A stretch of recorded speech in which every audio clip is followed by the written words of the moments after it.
Ketimbang Densus 88 bubar, gimana kalau Fadlizon yang mundur saja sebagai anggota DPR? Fadli ini selalu nyinyir. Bahkan ia pernah meneriakkan pembubaran Densus 88 hanya karena Densus melaksanakan tugasnya menangkap para teroris yang bakal mengganggu Indonesia. Akhirnya kan kebongkar sokongan Fadli dalam bentuk pendanaan atau sumbangan kepada organisasi teror ini sebetulnya adalah problem serius. Bagi saya, pintu ini saja bisa dijadikan pintu masuk oleh Densus 88 untuk menelusuri lebih jauh peran Fadlizon sebagai pendana kelompok teroris. Kepada bapak-bapak aparat Polri untuk serius melakukan penyelidikan lebih jauh sejauh mana keterkaitan Pak Fadlizon dengan HASI.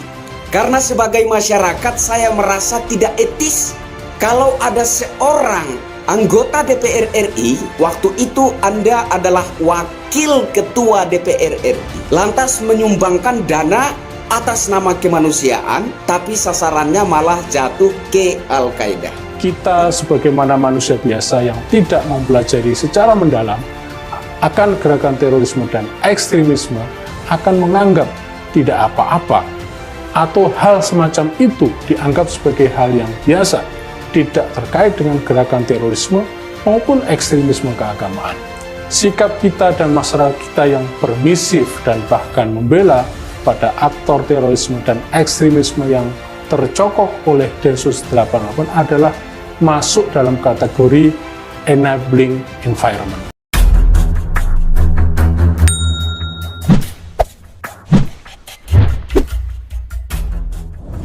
Fadlizon kembali tampil menggebrak dengan narasi yang tidak bermutu. Entah ada angin apa, Fadlizon meminta Densus 88 dibubarkan.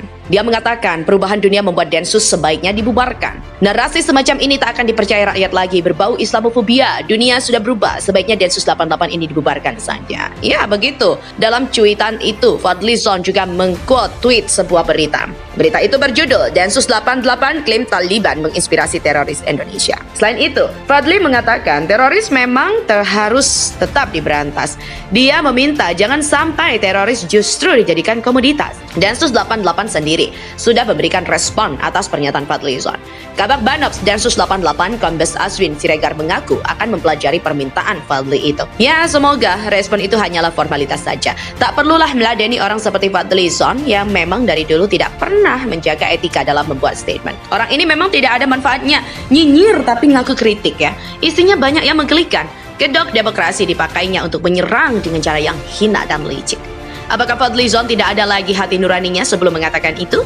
Apakah dia pura-pura buta saat Densus 88 menemukan bahan peledak 35 kg TATP yang disebut dengan The Mother of Satan? Bom itu berdaya ledak tinggi loh.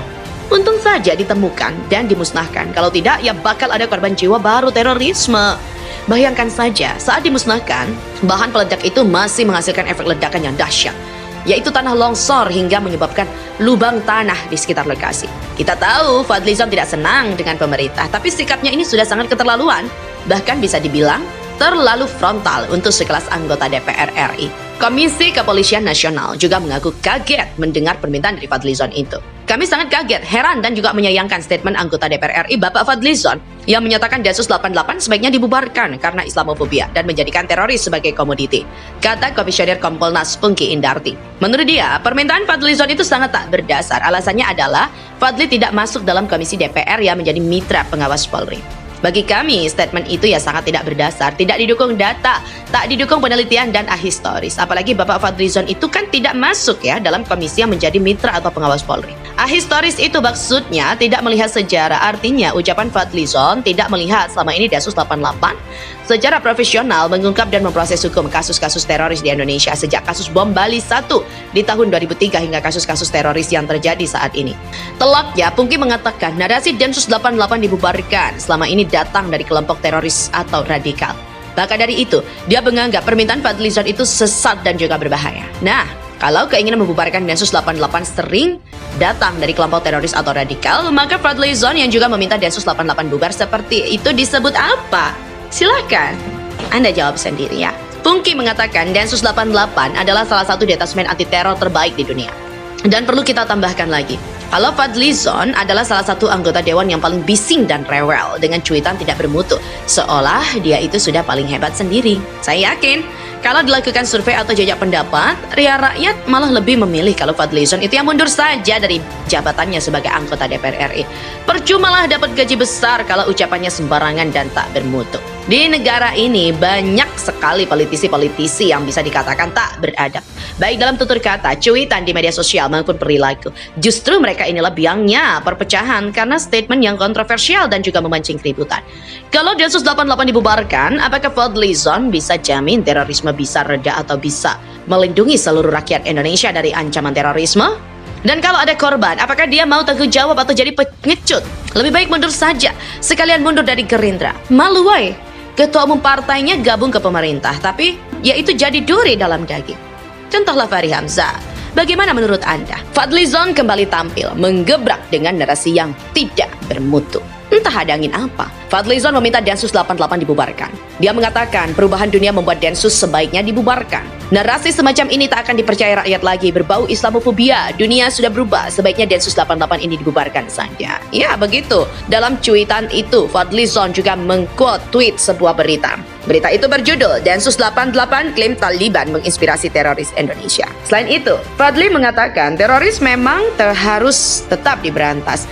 Dia meminta jangan sampai teroris justru dijadikan komoditas. Densus 88 sendiri sudah memberikan respon atas pernyataan Fadlizon. Kabak Banops Densus 88 Kombes Aswin Siregar mengaku akan mempelajari permintaan Fadli itu. Ya, semoga respon itu hanyalah formalitas saja. Tak perlulah meladeni orang seperti Fadlizon yang memang dari dulu tidak pernah menjaga etika dalam membuat statement. Orang ini memang tidak ada manfaatnya, nyinyir tapi ngaku kritik ya. Isinya banyak yang menggelikan. Kedok demokrasi dipakainya untuk menyerang dengan cara yang hina dan licik. Apakah Fadlizon tidak ada lagi hati nuraninya sebelum mengatakan itu? Apakah dia pura-pura buta saat Densus 88 menemukan bahan peledak 35 kg TATP yang disebut dengan The Mother of Satan? Bom itu berdaya ledak tinggi loh. Untung saja ditemukan dan dimusnahkan. Kalau tidak, ya bakal ada korban jiwa baru terorisme. Bayangkan saja, saat dimusnahkan, bahan peledak itu masih menghasilkan efek ledakan yang dahsyat, yaitu tanah longsor hingga menyebabkan lubang tanah di sekitar lokasi. Kita tahu Fadlizon tidak senang dengan pemerintah, tapi sikapnya ini sudah sangat keterlaluan. Bahkan bisa dibilang terlalu frontal untuk sekelas anggota DPR RI.